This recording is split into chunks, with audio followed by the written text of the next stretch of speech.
Welcome back. Keep an eye out on Asia and what's been happening with the SGX. Asia is actually pretty muted, and in response to the global developments from Greece, the SGX Nifty has put on some weight. So let's see if we can do something for ourselves by the end of this series. Otherwise, it has been oh so flat, aside from the interest in the mid-cap space. Tirthankar Patnaik of Religare joins in to talk about that.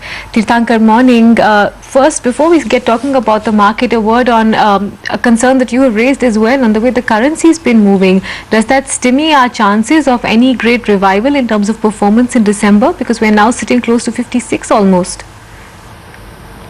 Oh, absolutely, Mitali. I mean, we've been fairly conservative on the currency, even when the reforms were happening, and our concerns essentially started from what was happening on the external account, the current account. We are expecting second quarter current account deficit to be near 5%. A far cry from the 3.9% that we saw in the first quarter.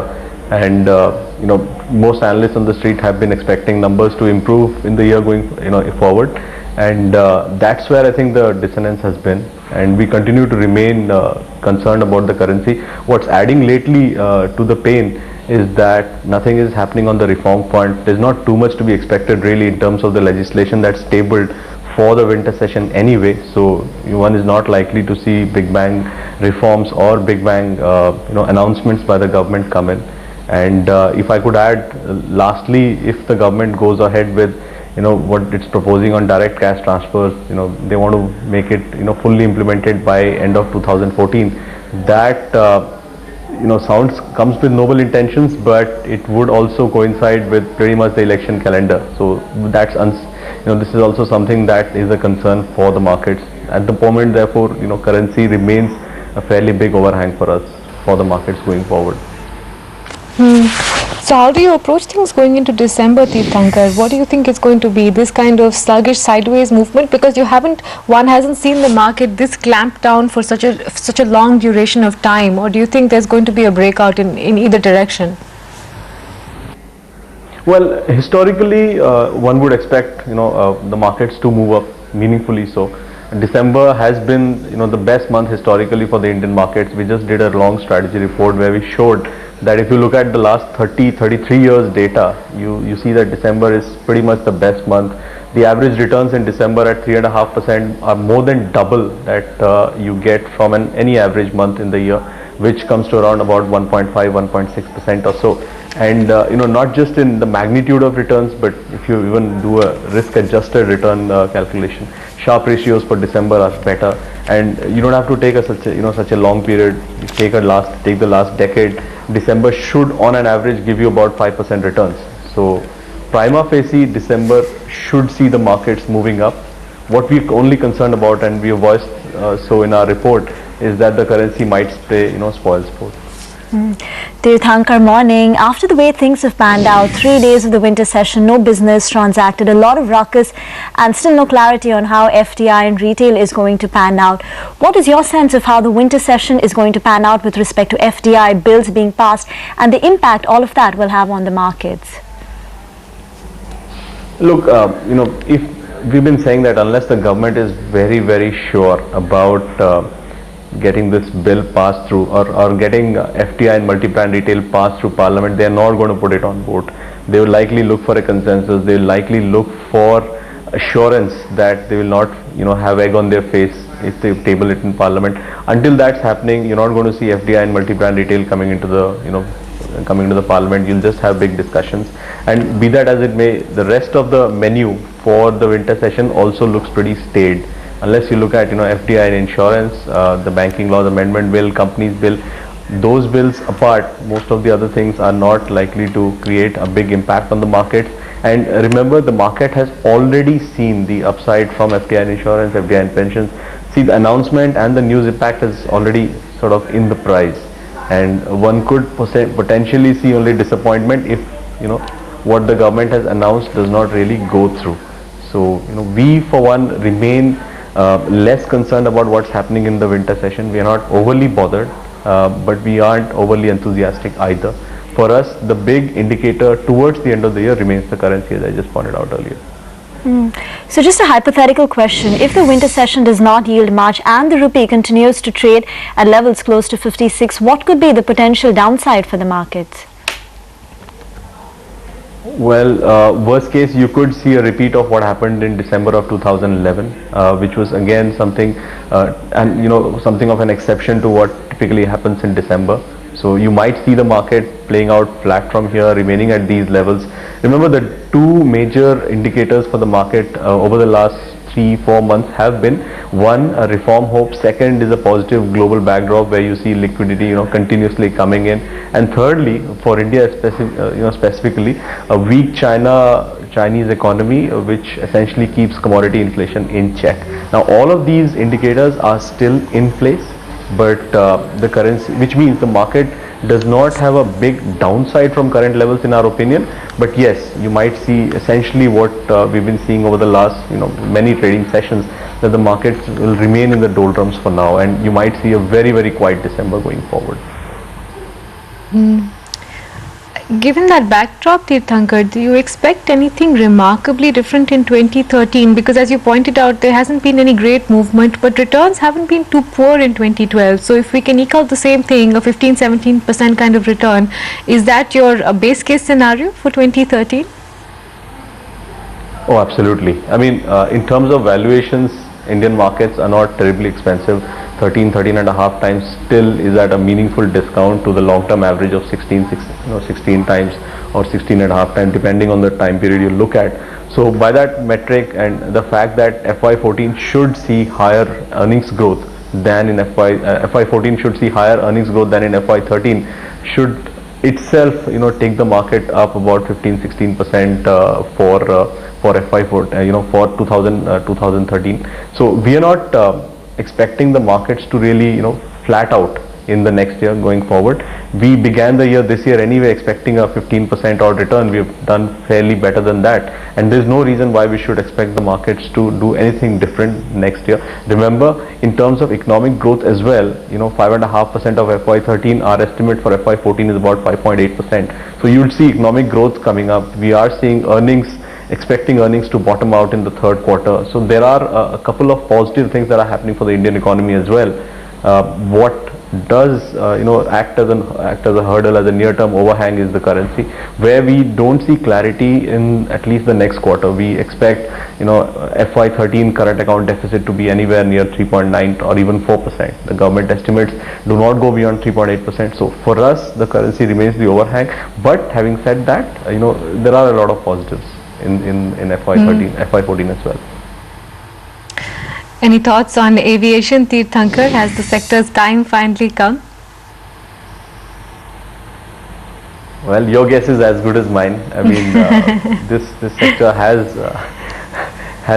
flattered to deceive for many a moment just now. From a top-down perspective, this sector does not occupy too much of our space in the portfolio given its size.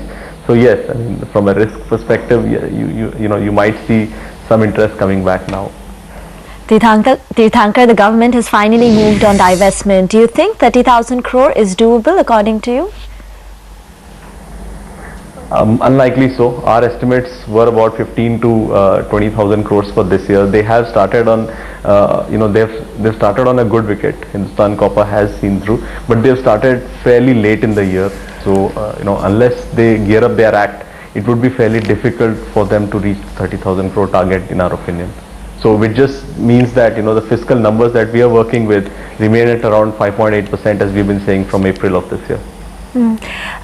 You spoke about earnings to have likely bottomed out and things will improve on the earnings front in FY13. Last quarter, many sectors disappointed, whether it was capital goods or PSU banks. Which sectors do you think perhaps the earnings have bottomed out and they are the ones which are likely to lead the recovery in terms of sectorally? So, we are expecting from a top-down perspective the fourth quarter to do fairly better than the third quarter. So earnings in the third quarter are likely to remain in the late single digits or early double digits. So about 11-12% earnings is what I would expect for the October to December quarter as well. But going forward, IT should have a better quarter. FMCG will continue to have a good run in terms of earnings. In terms of cement, you're not likely to see the same big upside that you saw in earnings for this quarter. So it's going to be a mixed picture with sectorally divergent views.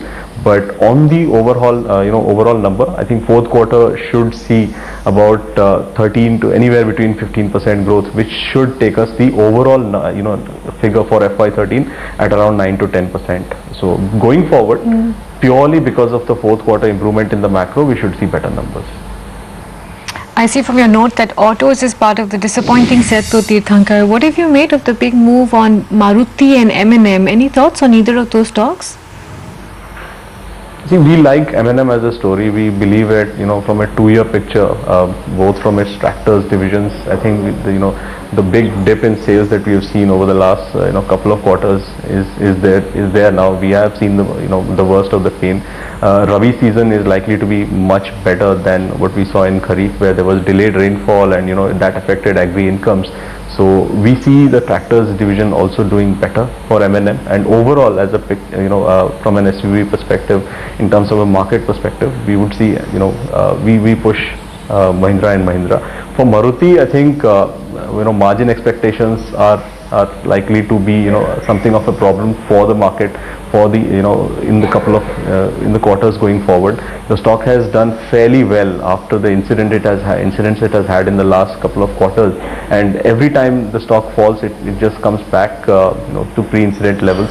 So it just says that there is a fairly good bit of investor interest in the story. Long onlys are still buying that stock, but given a choice between these two, we would continually go for Mahindra and Mahindra at this point. You're also positive media, which is literally coming out of the woodwork after 5 years. How are you guys playing that? Which leg of media do you like right now? See, we have been pushing Z, we have been pushing broadcasters also. We've seen a fair bit of run over the whole digitization news that's been doing. And what has also happened is, by the way, incidentally, digitization bill also happens to be one of the bills that's tabled in the parliament. At this point, we're pushing Sun TV, and from media, we are positive on the the overall sector. So we like cinema, we like broadcasters, and so we are positive on the entire sector. At this point, Sun happens to be our pick. Tirthankar, any thoughts on ONGC on the news of OVL looking to buy about 8.4% stake in Kashagan oil fields? Well, yes, it is definitely a positive. Also the news that upstream companies are likely to petition the Petroleum Ministry about reducing the upstream share of subsidies also happens to be a positive for the sector. But between ONGC and Cain at this point, we are still pushing Cain. Actually, we just prefer Cain at this point. All right, time for a very short break on that note, but lots more market talk coming up on the other side. Stay tuned.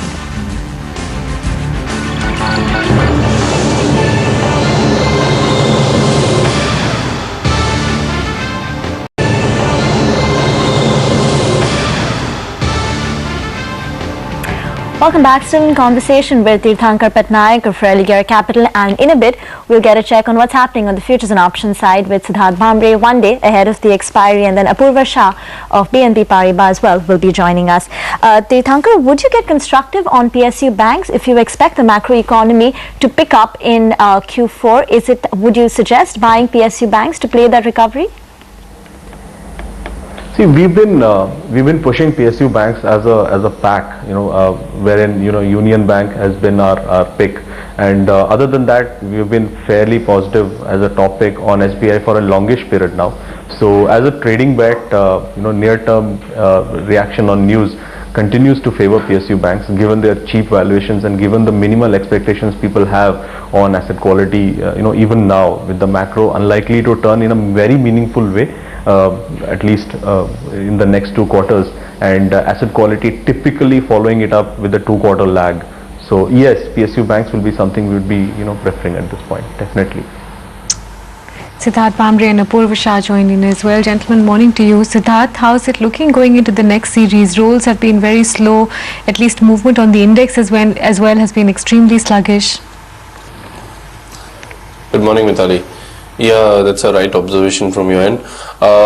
Nifty, though, 33% rollover, one could say is not bad. you may see the rollovers activity picking up today, tomorrow being holiday, and then Thursday the expiry day.